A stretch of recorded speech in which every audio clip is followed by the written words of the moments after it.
तर मित्र हो, एन-एस-एस मध्ये आपला विषय एन-एस-एसचा चालू होता. तुम्ही शिकला असाल, की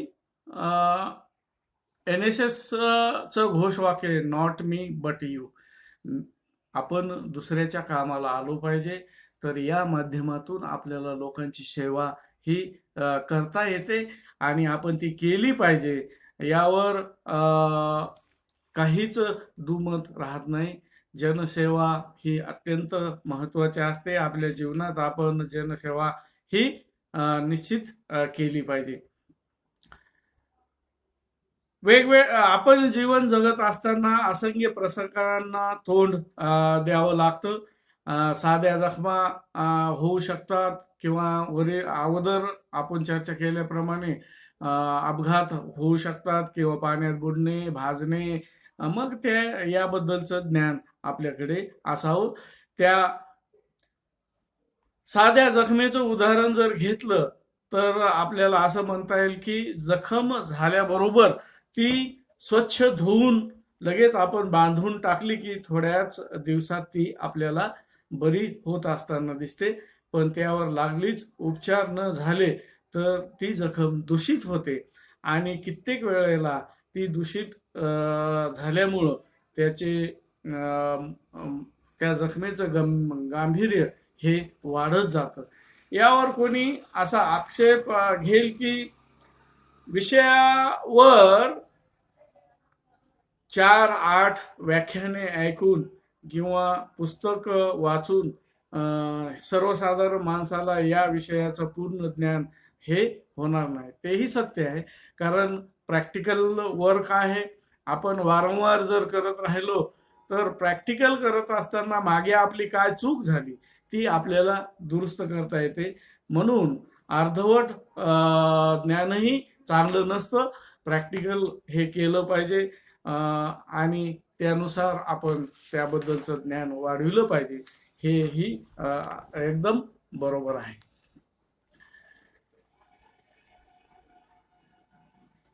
रक्तस्राव जर होत असेल तर लगेच आपण त्या ठिकाणी आपल्या बोटानं दाबतो किंवा ते दाबलं पाहिजे, दाब दिला पाहिजे आणि लगेच रक्तस्राव बंद पडतो. तुम्ही रक्ताभिसरण संस्था किंवा रक्त शिकलेला आहात. रक्त हे काही काळानंतर हे गोठच असतं, ब्लड क्लॉटिंग म्हणतात त्याला, आणि ते गोठल्यामुळं रक्तस्राव हा थांबतो. आता रक्तस्राव होताना सुद्धा आपल्याला कळलं पाहिजे की रक्तस्राव हा नेमका कुठून होत आहे. म्हणजे रक्तवाहिन्या ज्या आहेत, रक्तवाहिन्या कोणत्या आहेत? महारोहिणी आहे, रोहिणी आहे, नीला आहेत किंवा केशवाहिनी आहे. मग त्यांचा आकार आपण शिकलेला आहोत. मग ते रक्त नेमकं केशवाहिन्यातून येतंय का रोहिणीतून येतंय का निलेतून येतंय हे आपल्याला कळलं पाहिजे. त्यानुसार आपण त्यावरचा प्रथम उपचार त्या ठिकाणी आपल्याला करता येईल. हाडं मोडतात. हाड मोडलं तर अवयव हा तो अवयव अचल होतो, म्हणजे निश्चल होतो. आणि निश्चल केल्याशिवाय रोग्यास म्हणजे हलवू नये. कारण हाड मोडलं की लगेच त्याचा हात उचलणे की लगेच त्यावर उपचार करायला लागणे असं होत नाही. कारण ज्या ठिकाणचं हाड मोडलं त्या अवयवाचा आकार बदलतो. त्यावरून हळुवारपणे आपण हात फिरून आपल्या लक्षात आलं पाहिजे की ते हाड मोडलंय आणि ज्या ठिकाणी हाड मोडलं त्या हाडाला सपोर्ट दिला पाहिजे.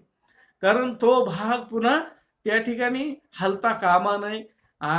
तर हललं की लगेच मधात दुसरी इंजुरी होत असते.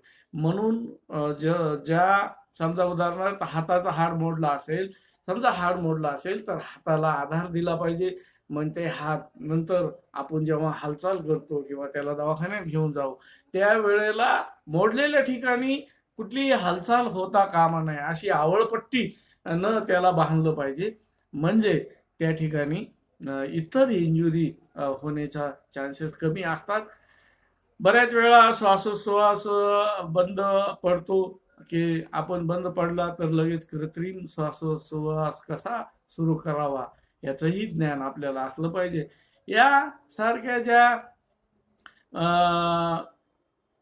ज्या महत्वाच्या गोष्टी आपण काही लक्षात ठेवणं गरजेचं असतं, तरी त्या एवढ्या जरी ठेवल्या तर बरंचसं काम आपण करू शकतो आणि त्या माणसाचे प्राणही वाचवण्याचं भाग्य निश्चित आपण आपल्याकडे घेऊ शकतो. यासाठी प्रत्येक माणसाला प्रथमोपचार कसा करावा याबद्दलचं ज्ञान हे असलं पाहिजे. तितकं परिपूर्ण घेण्याचा त्याने प्रयत्न केला पाहिजे. मित्रहो, अशा पद्धतीनं हे प्रथमोपचार महत्वाचा आहे. तर आपण म्हणजे आता प्रथमोपचारानं काय करायला पाहिजे नेमकं याविषयी आपण महत्वाच्या काय गोष्टी असतात याविषयी आपण चर्चा करू. अपघात झालेल्या माणसाला प्रथमोपचार करण्यापूर्वी त्याला कोणत्या प्रकारची इजा झाली आहे हे प्रथम आपण आपल्याला नीट ओळखता आलं पाहिजे. नाहीतर काय होतं की इजाच ओळखू आली नाही, तुम्ही काय करावं काय नाही गोंधळून आपण जाऊ शकतो. म्हणून ती इजा अगोदर कोणत्या प्रकारची झालेली आहे हे आपल्याला लक्षात आलं पाहिजे. डॉक्टर हा रोग्याला तपासून त्याच्या रोग्याची परीक्षा कशी करत असतो तशी थोडीफार आपण काही प्रमाणामध्ये का होईना त्यानं त्या रोग्याशी चर्चा केली पाहिजे. काय दुखतंय, कुठं दुखतंय, नेमकं काय त्रास होतो याबद्दलची चर्चा आपण केली पाहिजे. कारण त्यावरूनही म्हणजे त्याच्या बोलण्यावरून, त्याच्या हालचालीवरून, त्याच्या वेदनेवरून आपल्याला कळेल की नेमकी काय इजा झाली, ती किती गंभीर आहे, आपण त्याच्यावर प्रथमोपचार करू शकतो का नाही, का लगेच आपण त्याला डॉक्टरकडे हलवायला पाहिजे वगैरे हे आपल्याला लक्षात येतं. अशा पद्धतीनं जसं आपण दवाखान्यात गेलो तर डॉक्टर आपल्याकडे चौकशी करतात, तशीच चौकशी आपणही केली पाहिजे. कारण इजा कोणती आहे हे जर आपल्याला ओळखता आलं नाही तर प्रथमोपचार तरी कसा करायचा हे आपल्याला कळणार नाही.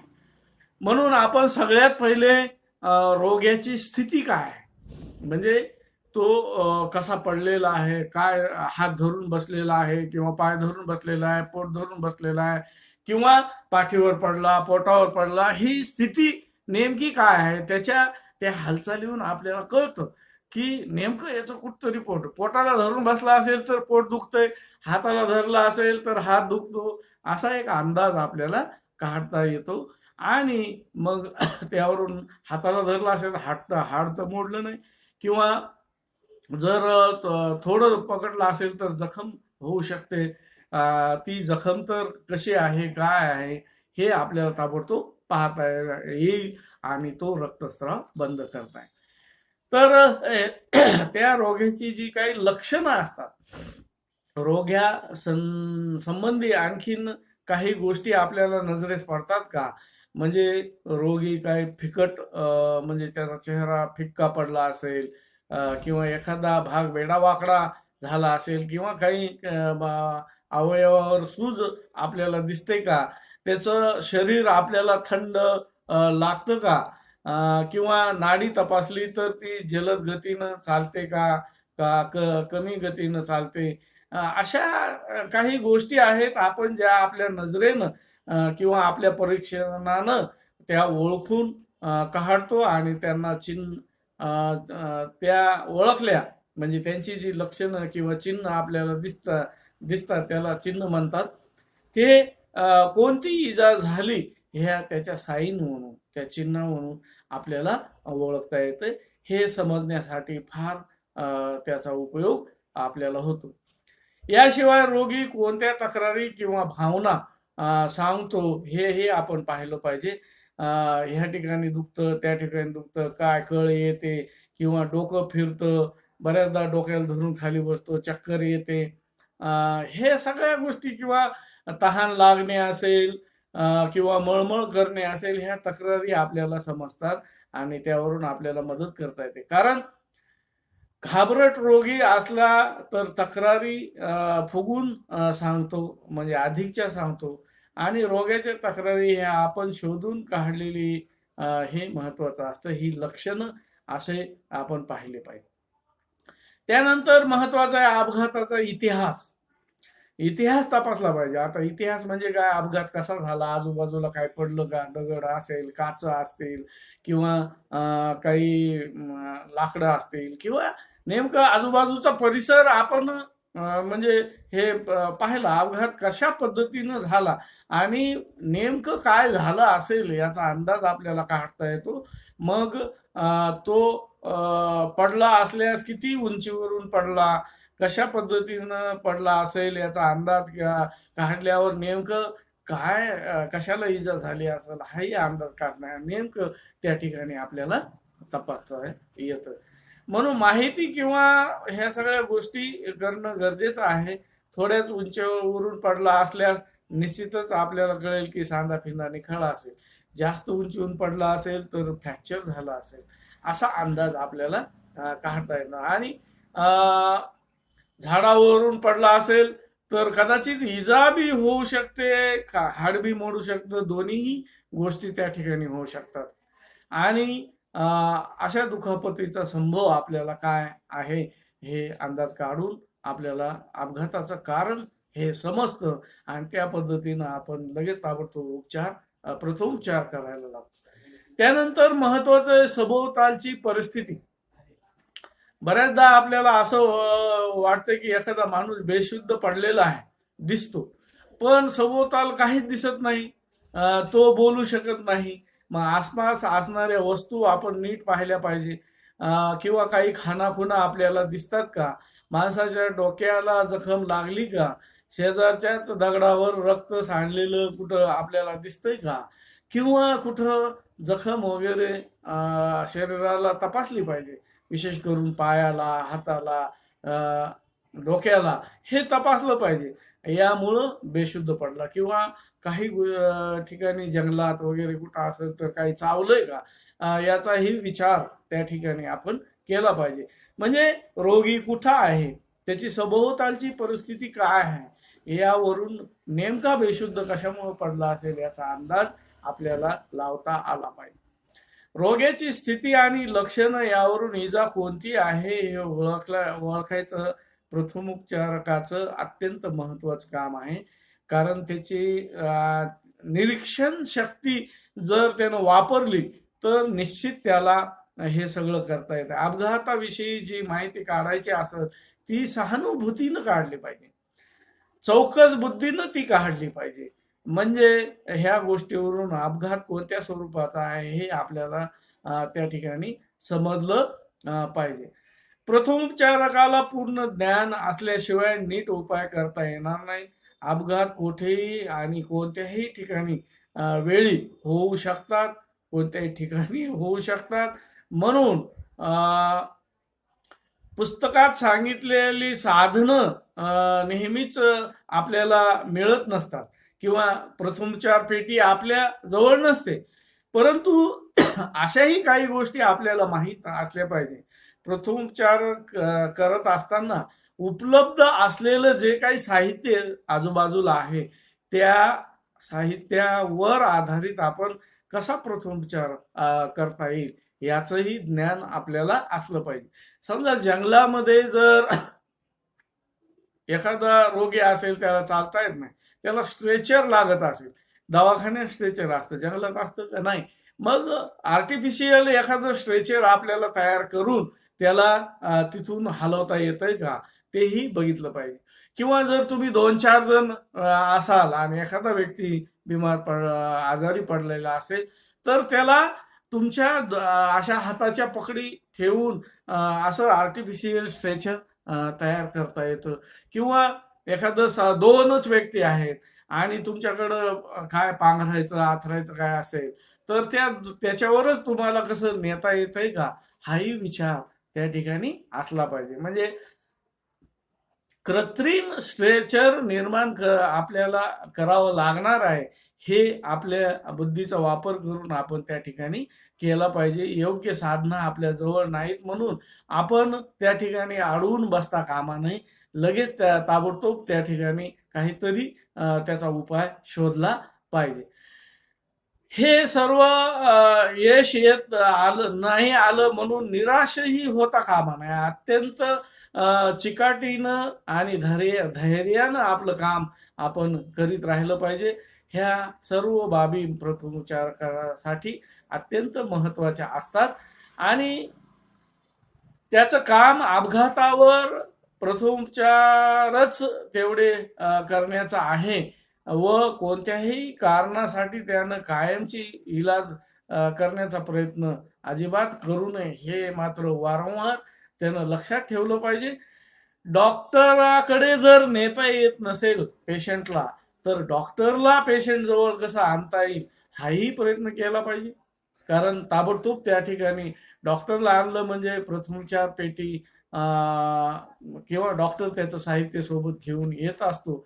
त्या पद्धतीनं तो उपचार करू शकतो. म्हणून सगळ्या शक्यता त्या ठिकाणी आपण ह्या निश्चित केल्या पाहिजे. प्रथमोपचारकाची जबाबदारी ही कधी संपत नसते. प्रथमोपचार आपण केला, डॉक्टर आला म्हणजे काम संपलं.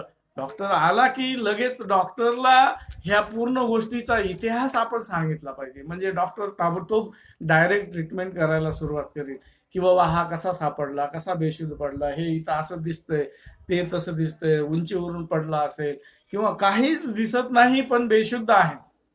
हे म्हणजे डॉक्टर आल्यावर तेही निरीक्षण करत असतो.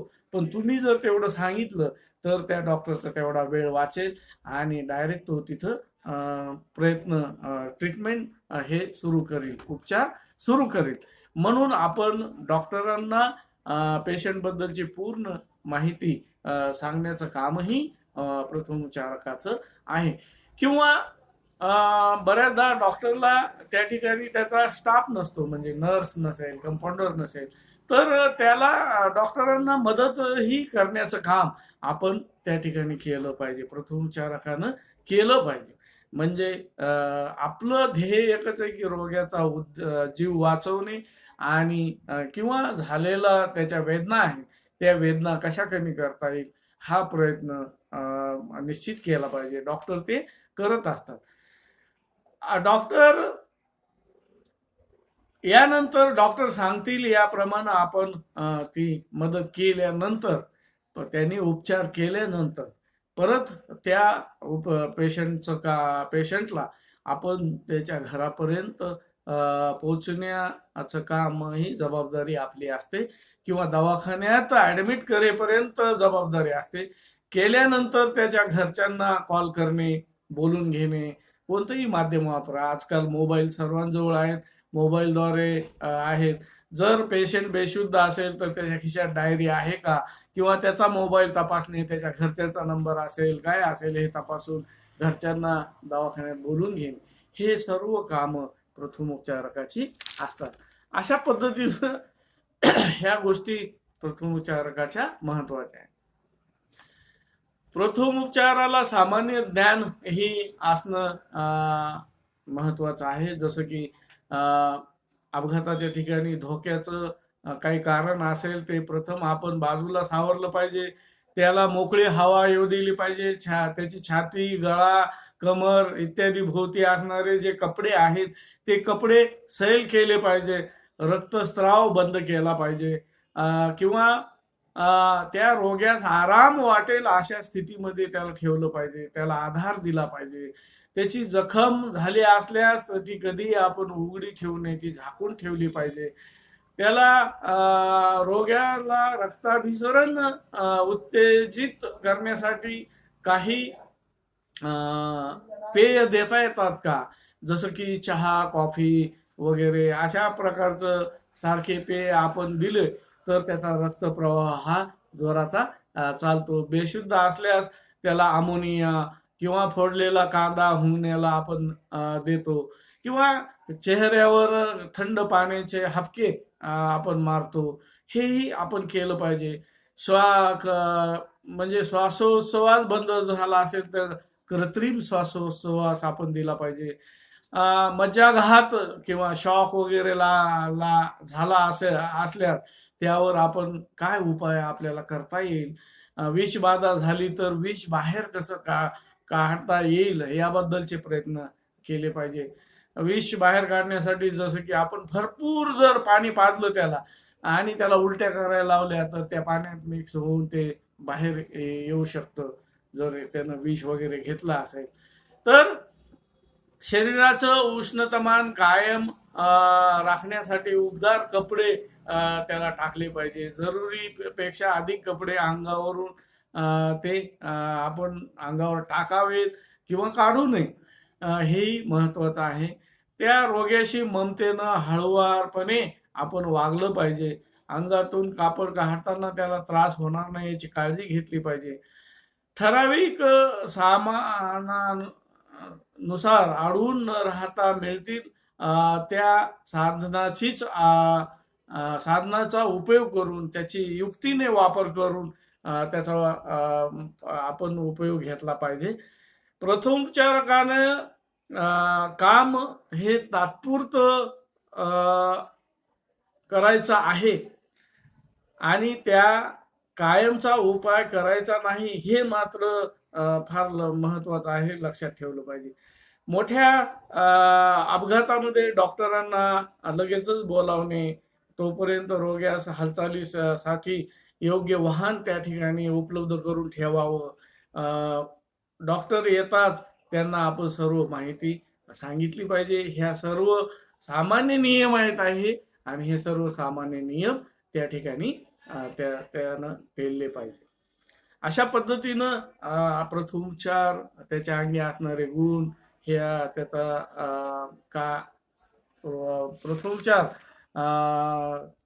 प्रथमोपचारकानं काय करावं हे त्याच्या लक्षात आलं पाहिजे. आपण पुढे basic principles of first aid हे म्हणजे प्रथमोपचारकाचे काय तत्वे असतात ते पुढच्या तासामध्ये पाहूया.